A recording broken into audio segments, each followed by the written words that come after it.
Will you give me a mic? Check.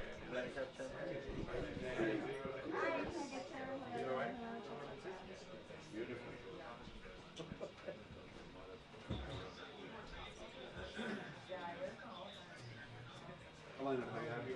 Do you guys hear me? Did you get me on channel 2? Yeah. Okay, thank you.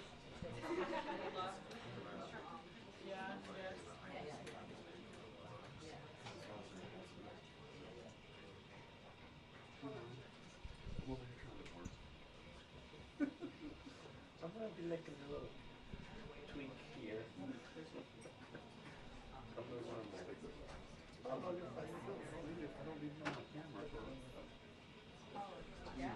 Swinging to people. So what kind of That's about a good scene. is that trick? Beautiful. What is it? That's 750. My last bike was an Intercept of 600. Oh, yeah? I tried to bring him when I went through here in 99. Yeah. So he was like an 87 bike. Yeah. I just took him back to something going like, Yeah, yeah.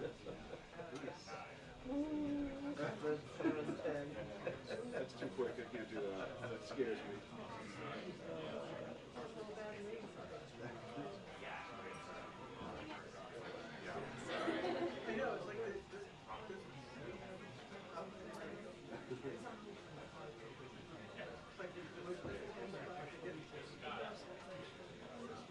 No? You should do it. It's great.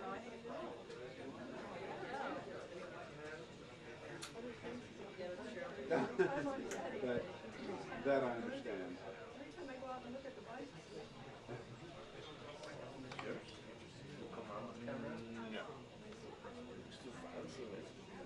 very fancy. Yeah, look, there's a lot of pressure, John, on this phone call with Russian President Vladimir Putin at 10 a.m. As you mentioned, he'll also speak, President Donald Trump, with Ukrainian President Volodymyr Zelensky shortly thereafter. But there's no question that Trump administration officials and even the president himself have grown increasingly frustrated with Putin in recent weeks. And really, I think a key goal today with this phone call is decide whether or not a deal is still viable. Now, we did hear the president this weekend kind of express optimism. He also said that he believed he needed to sit down or at least have a direct conversation with the Russian president to determine what a path forward could look like. But all of this, these calls today come after we know that, one, as you mentioned, Ukraine is now accusing Russia of launching its largest drone attack on its country since the war began.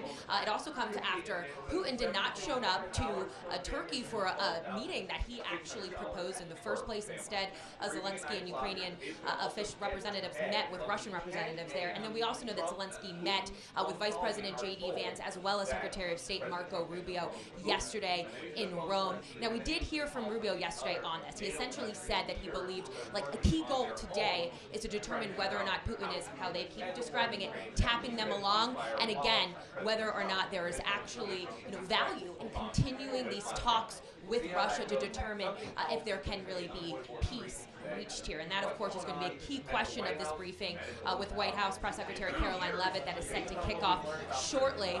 I also just want to mention one key thing as well, which is that we know there's been a lot of pressure building in Congress, but also from the United States, European allies, about placing more aggressive sanctions on Russia. Senator Lindsey Graham has teed up a package to do just that.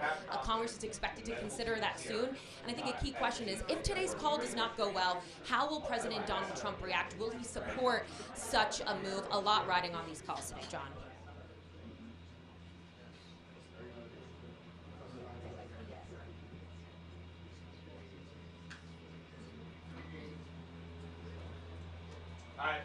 If only there was some way to ask you about this in like 1 minute. Okay. We know that he put out a Truth Social, just saying that he hopes that everything is okay, but we don't know about any phone calls. Okay, cool. Yeah, just let me know. I'll have my phone, and I can pop right back up for the same shot. Okay, thanks. Yeah.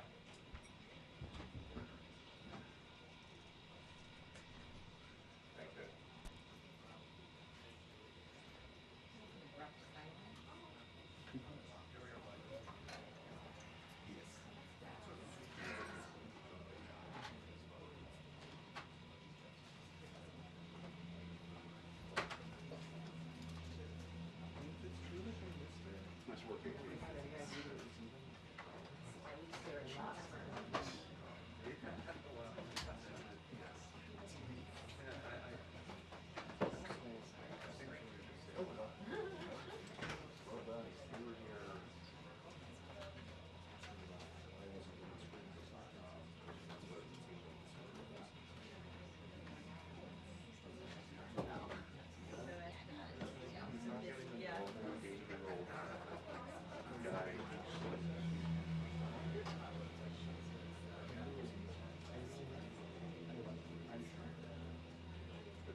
I'll get us through this. Just follow my lead. I believe in you.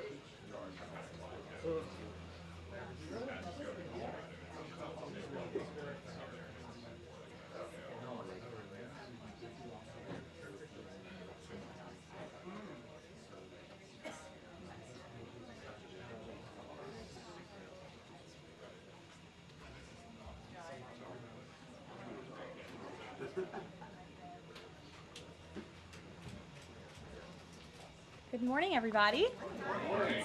Thank you for joining us early today. We have a very busy day, so we wanted to kick off the week right this morning. After a great trip last week, it's good to see all of you back in Washington. This afternoon in the Rose Garden, President Trump, alongside First Lady Melania Trump, will sign the Take It Down Act into law. First Lady Melania Trump was instrumental in getting this important legislation passed. The Take It Down Act will protect victims of digital exploitation, hold internet platforms accountable by requiring them to remove such imagery from their platforms, and provide justice for victims by allowing prosecutors to go after those who publish non-consensual explicit images online. The First Lady met with members in the House and the Senate, survivors and their families, and advocates throughout the process to get this bill across the finish line. We are grateful for the First Lady's hard work and dedication to this issue. And moving forward, she will continue to champion the well-being of our nation's children through her Be Best agenda. I know the President looks forward to signing that bill into law later this afternoon, and we will see you all there. In other news, the One Big Beautiful Bill passed the House Budget Committee last night, bringing it one step closer to final passage. The One Big Beautiful Bill is perfectly named because it represents a once-in-a-generation opportunity to deliver on the Make America Great Again agenda responsible for President Trump's landslide victory on November 5th. The America First policies in this bill are the reason why Republicans currently have the majority in Congress right now. Passing this bill is what voters sent Republicans to Washington to accomplish. And that's why it's essential that every Republican in the House and the Senate unites behind President Trump and passes this popular and essential legislative package. This bill will be the single most pro-small business, pro-family, and pro-American worker legislation ever. This bill will give Americans the largest tax cuts in our nation's history. When Republicans pass the bill, Americans will be keeping more of their hard-earned money and taking home much bigger paychecks. The One Big Beautiful Bill will deliver some of President Trump's central campaign promises. No tax on tips for our hardworking waiters, waitresses, and service workers. No tax on overtime for our law enforcement officers, our firefighters, and all those Americans who are putting in extra hours to make ends meet. And a large tax deduction on interest payments for Americans who purchase American-made cars. Despite desperate Democrat lies, the biggest beneficiary of this tax cut will be working-class Americans and their families. Americans earning between $30,000 and $80,000 per year will pay about 15% less in taxes after this legislation is passed. And according to a brand new paper from the White House Council of Economic Advisors, the average family with 2 children's take-home pay will be up to $13,000 higher because of the increase in wages and reductions in tax obligations. The CEA study also said that the average overtime worker receives a tax cut of roughly $2,000. Again, this is great news for our nurses, our police officers, and all those who work overtime to make ends meet across our country. Put simply, President Trump's One Big Beautiful Bill will be a boon for working-class America. This One Big Beautiful Bill is also pro-family. It will increase the child tax credit to $2,500 per child, establish optional savings account for newborn babies with a $1,000 credit added, and strengthen paid family leave. This bill also delivers historic tax relief to America's seniors by allowing middle and low-income Social Security recipients to deduct an additional $4,000 in payments from their taxable income. If Democrats get their way and the Trump tax cuts are not extended, Americans will face the largest tax hike in history to the tune of $4 trillion. Republicans must not side with Democrats in helping them raise taxes.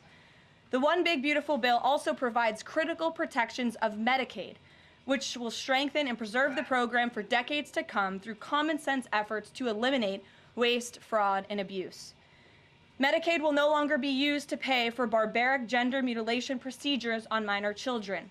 And the 1.4 million illegal aliens who are currently improperly receiving Medicaid benefits will be kicked off the program to preserve it for hardworking American citizens who need it.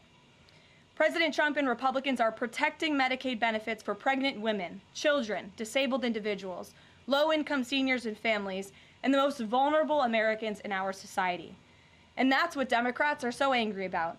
Basic Medicaid protections that will stop the funding of transgender insanity and illegal aliens from ripping off American taxpayers. As you all know, over his first 4 months in office, President Trump ended the previous administration's open border crisis and secured our homeland in record time, all using executive authority. Now Congress needs to act. The One Big Beautiful Bill is the most significant investment in our nation's border patrol and law enforcement agents in our nation's history. The bill ensures that President Trump's popular and successful border security measures are made permanent.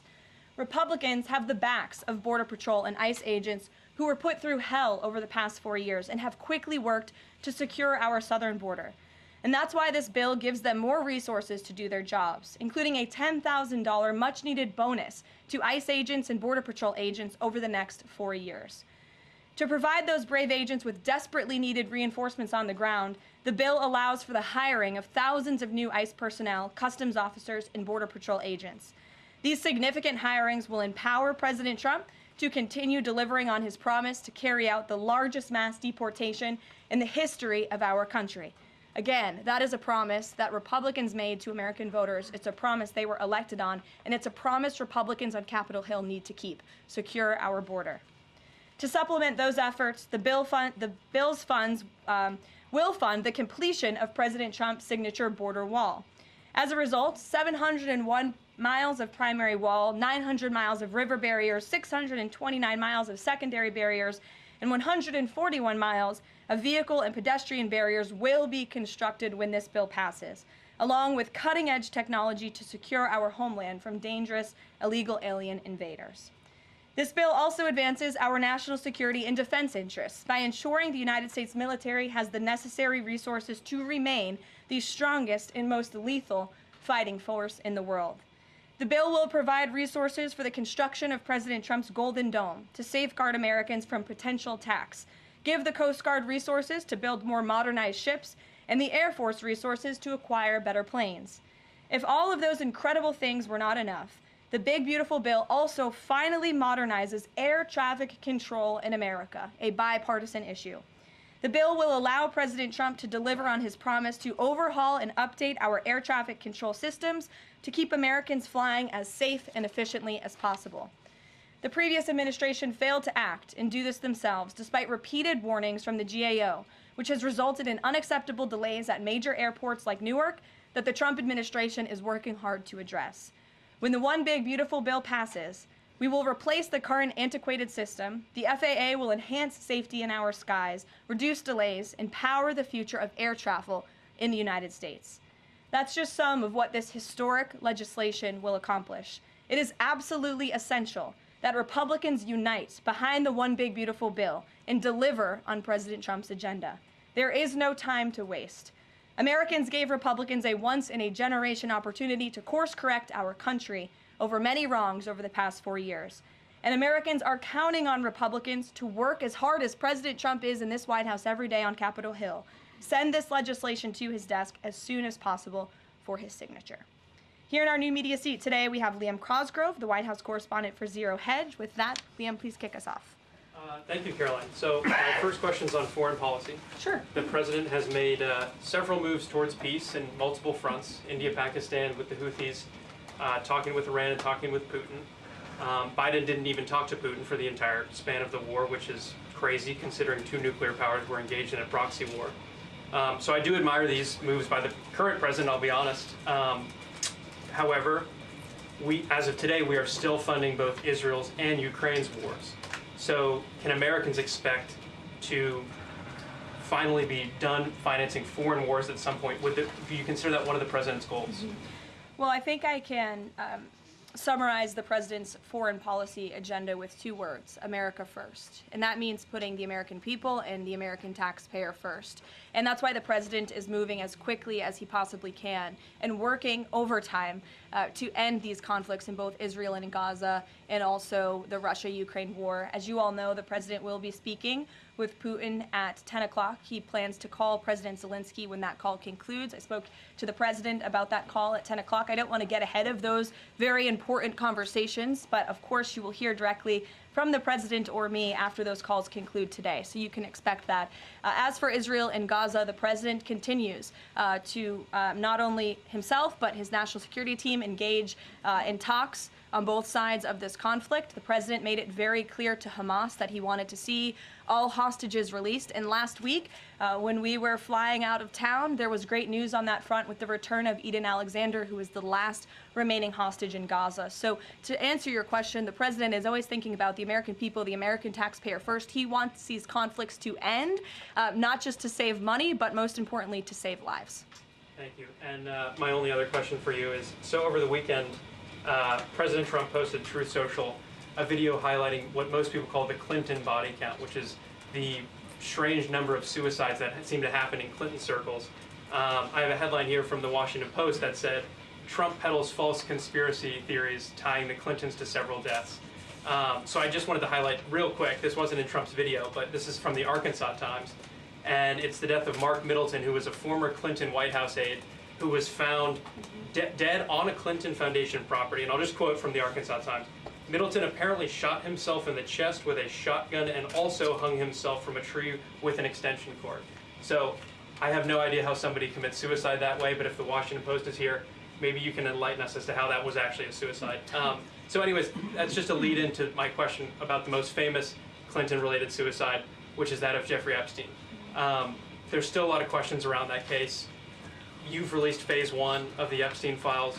What was missing from that is any connection to his ties to intelligence agencies, and that's really the whole story, that not just trafficking young girls, but doing it on behalf of intelligence agencies, and even potentially as part of a blackmail ring with potential ties to the Israeli government. So for phase 2, when can we expect it? Will it have information pertaining to those aspects of the Epstein case? I know the Attorney General has committed to releasing those files. I would defer you to the Department of Justice on her timeline, but when she's made a promise in the past, she has kept it, and I'm certain that she will in this case as well. Rachel.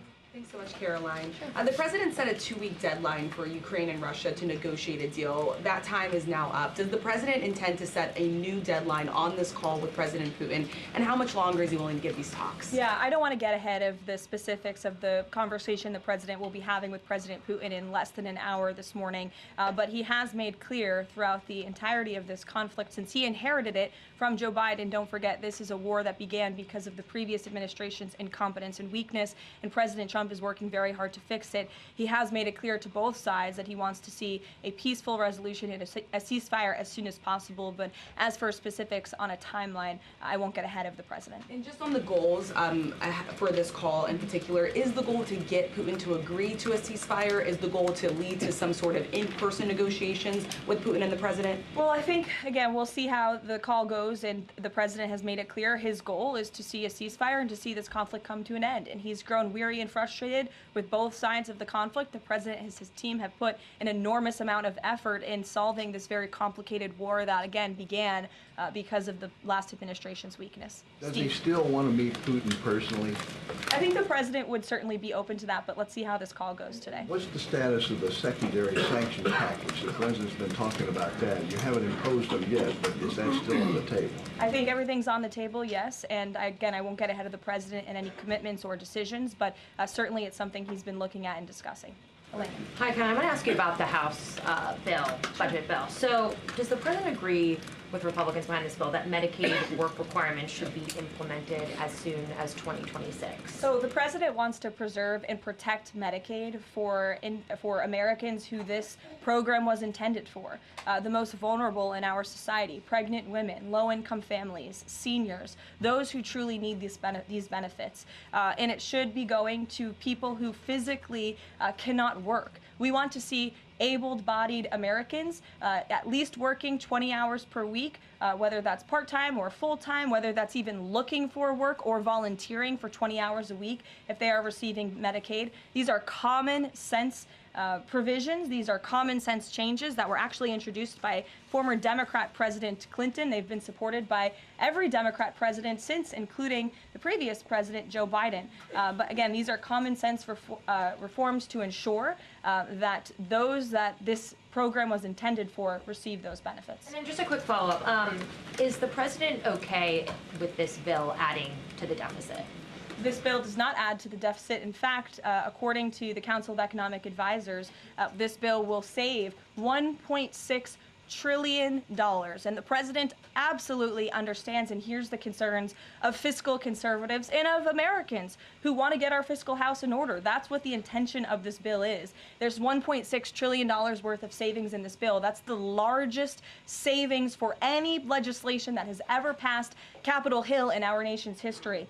The next bill that even comes close was $800 billion. That's less than half of the savings that we see in the One Big Beautiful Bill. And so the goal of this bill is to produce economic growth, to cut taxes, and to get our fiscal house in order. And this is the right step in the right direction towards doing that. Thanks. Edward. Yes, thanks. And then I'll go to you. Thanks, You're guys. welcome. I want to get the president's reaction to Moody's downgrading the credit rating of the United States.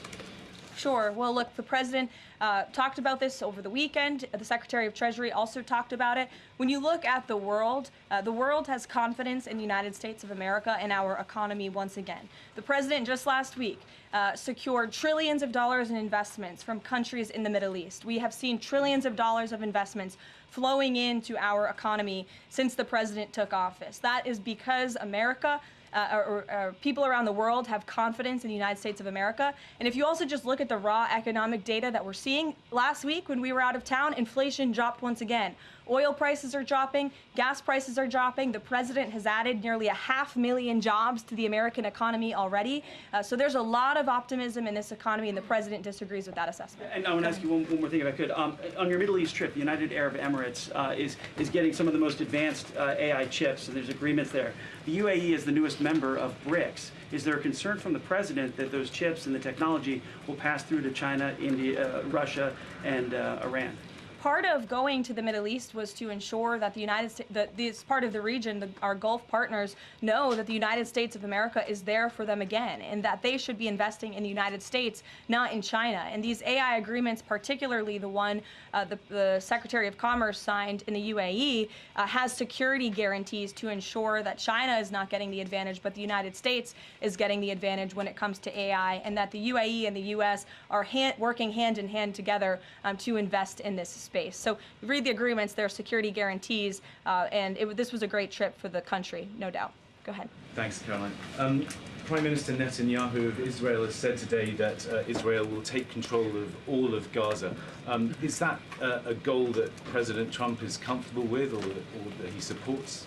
I'll have to talk to the president about those comments as they just came, I believe, from the prime minister this morning, and I'll let him speak on that. The president has made it very clear he wants to see this conflict in the region end. He wants all hostages to be released. He was pleased that Eden Alexander was returned home safely to his loving family. The president spoke with Eden directly while we were traveling to the Middle East last week. As for the prime minister's comments, I'll let the president himself respond to those. Sure. Two questions. One, how involved does the president intend to be directly in talking to House members about the bill over the next couple of weeks or the next week? Sure. Well, over the weekend, the president was in direct conversation and communication with the Speaker of the House. He's been very involved. He always is. He's willing to pick up the phone when he is asked to. So he'll continue to be very engaged in this process with both House members and his friends on the Senate side as well. And on former President Biden's cancer diagnosis, the president put out a very nice message on Truth Social. Has he talked to President Biden directly? Does he intend to call? What does he intend to say directly? Not to my knowledge. I don't believe they have spoken, but I'm sure the president would be open to doing that. I spoke to him last night about the former president's cancer diagnosis, and the statement that he put out was the initial reaction he had with me on the phone as well. Peter. Follow up on former President Biden. White House doctors may have missed the early stages of his prostate cancer. So is President Trump worried about the quality of care that presidents get here? Not as far as President Trump is concerned. The White House physician we have here is phenomenal, and the team of physicians that take care of the president, particularly at Walter Reed Medical Center, are great. The president had his physical recently, as you know. He had perfect results. He's in very good shape. I think those of you who traveled to the Middle East with us last week can attest to the president's endurance. And by the way, I will add, we returned home from a very long and tiring trip last week. And on Saturday, where was the president? In the Oval Office working all day. He doesn't stop, he doesn't quit, he's in great health, and he trusts his physicians. Two more things. Putin ghosted everybody at these peace talks last week. As President Trump phones him today to try to figure out an end to the Ukraine war, does he think that Putin is the good guy or the bad guy? I'll let the president speak on that conversation later. He's made his feelings about both sides of this war quite clear throughout it. He wants to see it end. And Annie, the go last ahead. one, what does President Trump mean when he says that Taylor Swift is no longer hot? Look, he is speaking about Taylor Swift's political views and how perhaps it has impacted the support of the American public for her work, and I will leave it at that. Annie, go ahead. Thanks so much, Caroline. I'm just going back one more time to the White House Medical Office, because there seems to be some question about this with regard to President Biden's screening. Can you say whether or not President Trump is screened for prostate cancer as part of his physical? To the best of my understanding, he is, but we can certainly check in with the White House physician and go back and look at that physical report. And then just one other question. Recently, Stephen Miller at the White House made some comments about considering suspending habeas corpus. And I'm curious if there's any update on how the White House is exploring that option to enact the president's agenda. I don't have any update at this time, but I can check in with our Deputy Chief of Staff. Mary Margaret, go ahead. Thanks, Caroline. Given the ongoing revelations about the former president's mental acuity and how staff and media covered that up, especially with the release of this book, 2 days, I think, is there any interest in further scrutiny of Kevin Oconor, the former president's physician?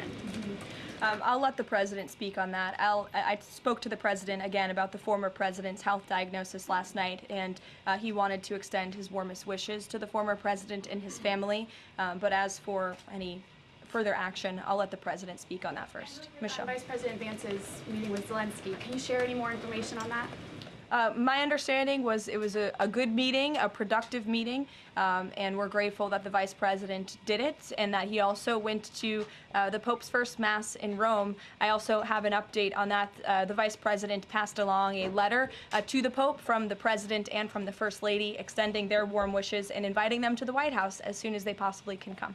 Michelle.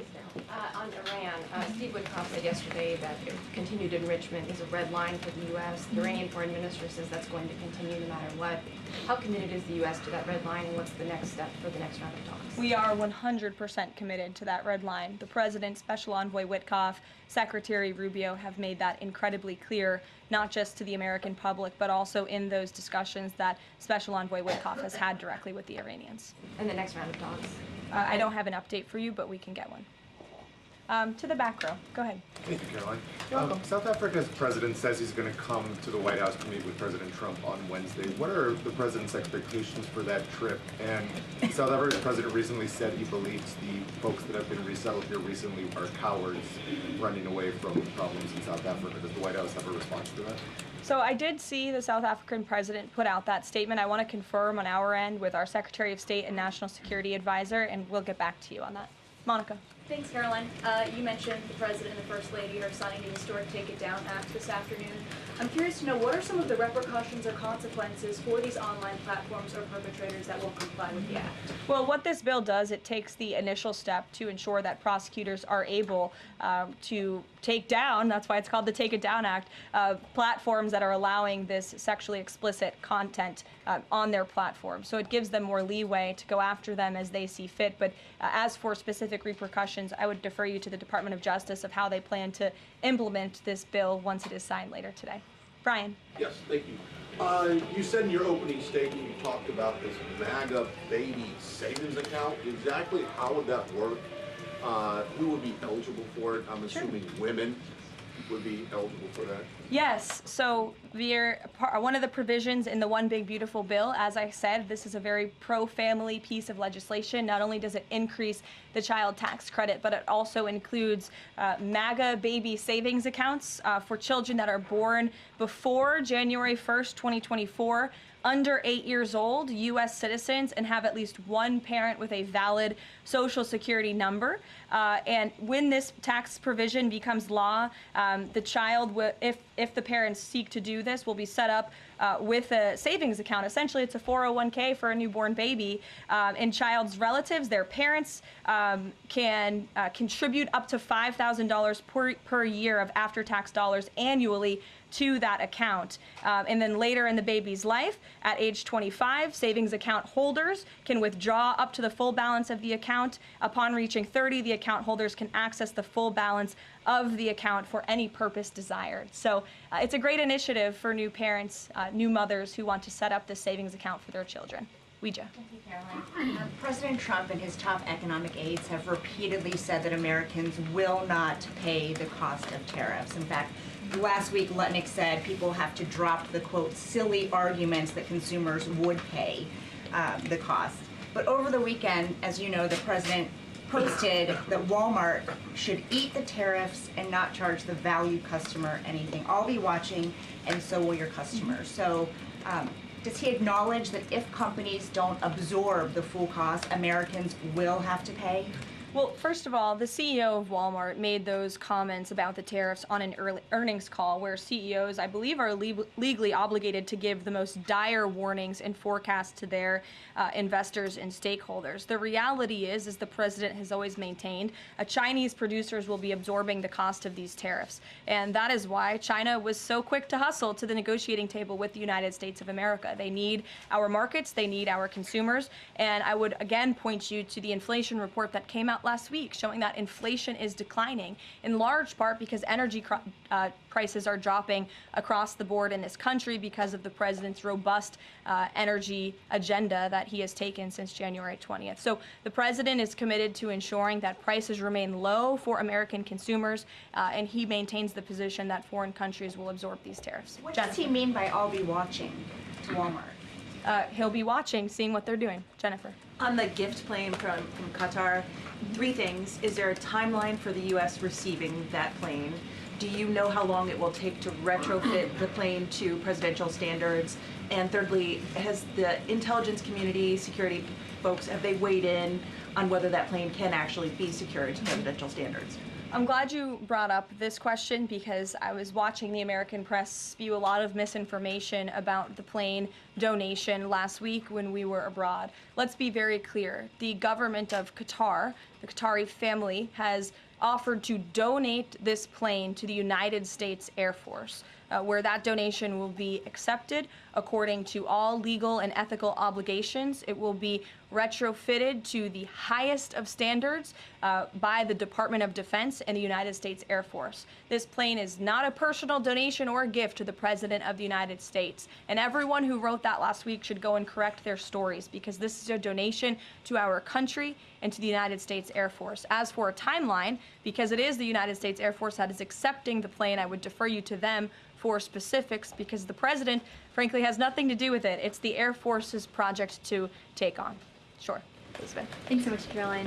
Did the president call fiscal conservatives who are hesitant to vote for the big, beautiful bill? And if so, what did they say? What did he say? I don't reveal the president's private discussions unless he gives me the liberty to, but he has been engaged in this process. He spoke to the Speaker of the House, and he will continue to make those phone calls if it's necessary for him. Sure. Thank you, Caroline. I'll go to both of you. Go ahead. Thank you. Any updates on Greenland? Will the president be making any trips, and do we have any details you can share with us? I don't have any future foreign trips to read out for you. We just returned home from one. But the president maintains the reasoning for Greenland's strategic purposes in the Arctic, and he continues to remain committed to the idea of obtaining Greenland in whatever means we can to advance our national security interests in the region. Sure. Thank you, Caroline. I have a question. Was Lebanon part of the discussions during the Middle East tour, and did you meet with any Lebanese representatives? To my knowledge, the president did not meet with any representatives from Lebanon, although he did talk about the election that they recently had there and how he hopes that Lebanon can come to a more peaceful place in their country and that we drive out Hezbollah, Iranian-backed Hezbollah proxies in Lebanon to ensure peace and prosperity in that country and also for the greater Middle Eastern region. And I would just add to that before I wrap up, because the president's call will begin in a few minutes. The president's historic tour to the Middle East last week truly reset our foreign policy agenda in that region. I think actually, in fact, the Washington Post had a headline, President Trump remakes U.S. foreign policy in the Middle East. And that's absolutely true. He took a courageous and bold step to lift sanctions on Syria. He strengthened our ties with our Gulf partners, and he put Iran into a very difficult position because the United States of America is back. And I will summarize the president's trip with an anecdote that I heard directly from a member of one of the foreign delegations. I asked him how hopeful their country was when they learned President Trump won the election. And he told me when President Trump won the election, it was like the lights turned on in a dark room. For the past 4 years to the rest of the world, America was dark. We were unresponsive. We did not pick up the phone. We did not return calls. All of that has changed under the leadership of this president, and I think the world saw that last week with this historic and wildly successful trip, and the work continues. The president will be speaking to President Putin at 10 a.m., and we'll have a readout for you after that call, and we'll see you in the Rose Garden at 3 o'clock. Thanks, guys. Thanks, Caroline.